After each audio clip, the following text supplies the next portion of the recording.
Good morning, good afternoon, or good night, and welcome to Command Power, the show in which we discuss all things Magic the Gathering with a focus on Commander. And today we have a brand new deck tech for you from the Warhammer 40k Commander products. That's right, we're doing a deck tech for Be'lakor, the Dark Master. This is one of the most brutal tribal commanders that we've seen in a long time. It is so powerful, and I feel like it's going to make demons really strong. So if you don't know what it does, when it enters the battlefield, you're going to draw X cards and lose X life, which is the number of demons you control. That's a great payoff if you play demons first and then follow them up with this. But then also, every demon you play after this is in play is going to deal damage equal to its power to any target. So that can finish off games super fast.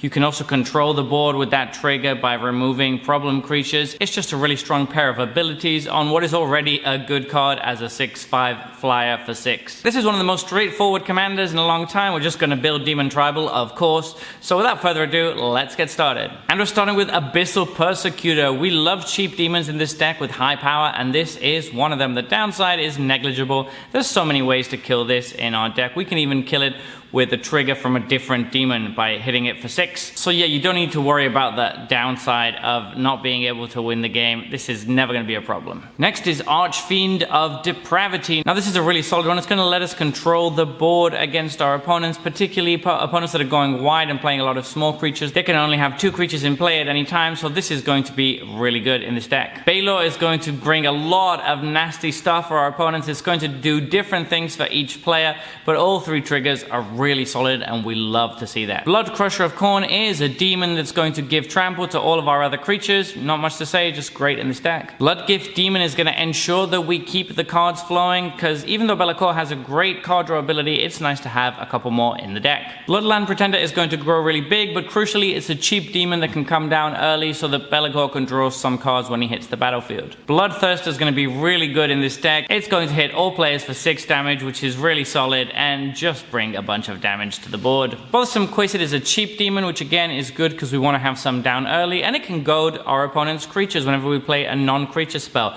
We're not running that many non-creatures, but we're running enough that it's going to goad a few things here or there. Pretty solid.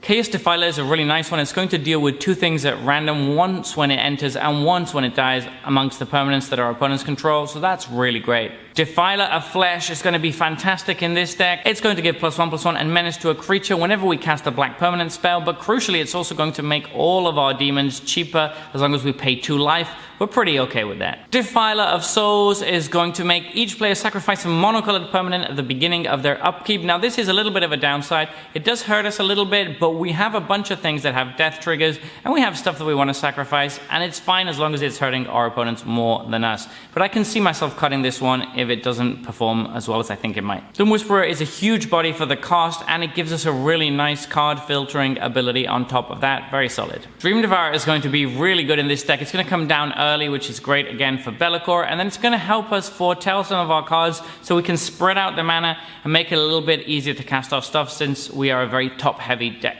Embodiment of Agonies is another one that might be substituted. It's a cheap demon that can come down for very big late in the game. It's a little bit awkward because we can't usually play it very early.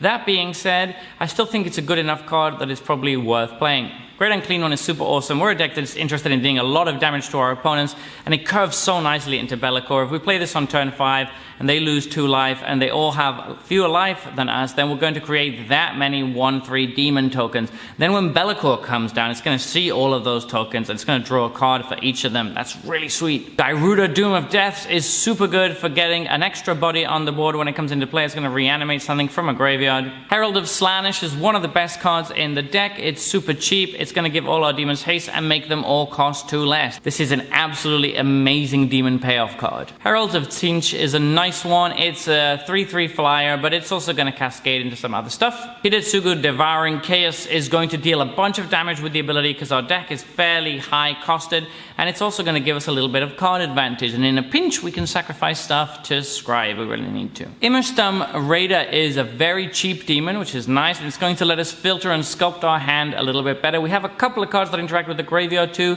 so it's a very solid one. Carter Doom Scourge is always good, but it's particularly good in this deck because it happens to be a demon. It can come down early, make our opponents attack each other for a bit, and then draw us a card when we play Bellicor. Kothoped Soul Hoarder is one of the ways we refill on cards. I still think this card is very underplayed in Commander, and it's going to draw us a card every time any of our opponent's things dies, and we can control the board very well with this deck, so that should be happening quite a lot. Lord Xander is always a fun value card. Our opponents are probably going to hate us when we play this, but it's really strong. Lord of Change is going to draw us a bunch of cards when it comes into play, and then it's just a huge body, so we're fine with both of those things. Master of Cruelties is pretty fun since we have a couple of lands that give our creatures unblockable, and when we get this through, it's going to basically make the game over for that opponent, because any demon that comes into play under our control is going to finish them off. Orcus, Prince of Undeath, gives us some really good options when it comes into play. We can either wipe the board or reanimate a bunch of stuff, and we're very happy with both of those things. Plague Drone is a nice little bit of hate on life gain, stable onto a very playable creature, so there's very little opportunity cost to playing this. Prince of Throws is going to be putting a very heavy tax on our opponents because we're already dealing them so much damage with our demons that taking an extra 3 every time is going to hurt a bunch, but if they don't, we get the permanent, so this is a very solid card. Rakdos, Lord of Riots, should be trivial to turn on, and then once it's in play, it's going to make all of our stuff that much cheaper. We really want an effect like this in this deck, since all of our stuff is so expensive. Rakdos the Showstopper is a potential one-sided board wipe. It's a bit random, but we're going to kill only our opponent's stuff, basically, so that's awesome in this deck. Raphael is going to give all of our creatures lifelink and +1/+1. It's also going to make some creature tokens now and then. Those are both excellent effects. Runescarred Demon basically searches up the best card in our deck whenever we need it. Solkanar the Tainted is going to give us a nice little bit of value, and again, it's pretty easy to remove it with triggers from our demons if we have to, but we're also totally okay with giving it to our opponents for a bit of fun. Toriumola is a cheap demon that's going to get much bigger as anybody plays stuff, so this comes down early and draws a card when Bellicor comes into play. Vargoth Bloodsky Sire is fun for getting the best card in our deck on top of our library whenever it attacks. It's also a cheap demon, and again, we need a lot of those. And Villis, Broker of Blood, fills out our top end. We don't have many ways to pay life, but even with his own ability, that's good enough. This is going to draw us a bunch of cards. Next up, we have Artifacts. Here are your mana rocks. Please play them. You need more mana rocks than normal in a deck like this because it's so high end,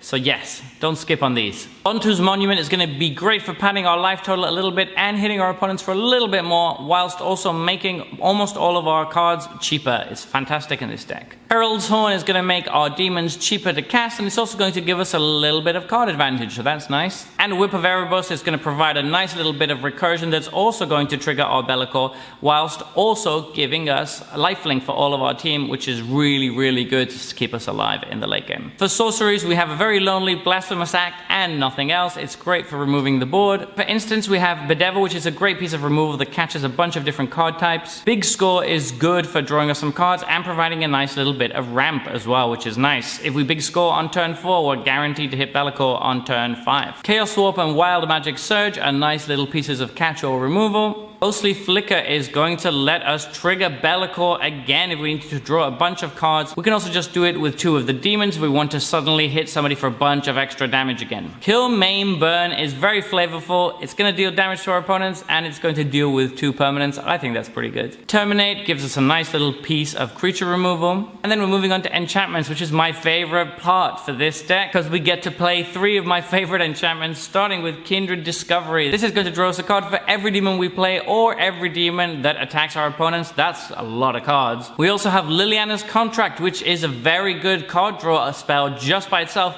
but then it can just win us the game if we have 4 different demons in play, which we should in this deck. Molten Echoes is going to provide us a copy of each demon whenever we cast one. That is super awesome because it's going to trigger Bellicor twice, and we're going to deal a bunch of damage. And Reflections of Ligjara is basically the same as Molten Echoes, except it doesn't get to attack immediately, but we do get the token permanently. So again, doubling up on our triggers is awesome, and getting extra bodies is also awesome. And finally, we're moving on to our lands. We have Agadim the Undercrypt, which is going to provide us a nice little bit of late game burst if we need it, but it's also just a swamp whenever we don't. Bojuka Bog is going to deal with our opponent's graveyards. Hagra Broodpit is a great piece of removal that can just deal with our opponent's creatures, and it's basically very low opportunity cost. Malakir Maya is already awesome in most decks, but it's even better here because when we get Bellicore back into play with it, we draw a bunch of cards again. And we can also just keep him in play so that we can then keep playing our creatures to shock our opponents. It's fantastic, and you don't even only need to use it on Bellicore. We have a bunch of other creatures that also have great abilities that we want to protect. And then finally we have Rogue's Passage. It's a nice one to close off games and deal a little bit of extra damage. It's great with Tori and Mola. It's also amazing with Master of Cruelties because we just get to set target opponent to 1 life, which is really, really good. Alright, so there you have it, our very straightforward Bellicore Demon Tribal deck tech. What do you think of this one? Is there anything you would change? Let me know in the comments section below. I read all comments and respond to all of them too. And if you enjoyed this video, please click like or subscribe. I'm currently growing the channel and it really helps a lot. If you completely, absolutely adore my content, you can consider subscribing to my Patreon for some saucy perks. And until next time, take care.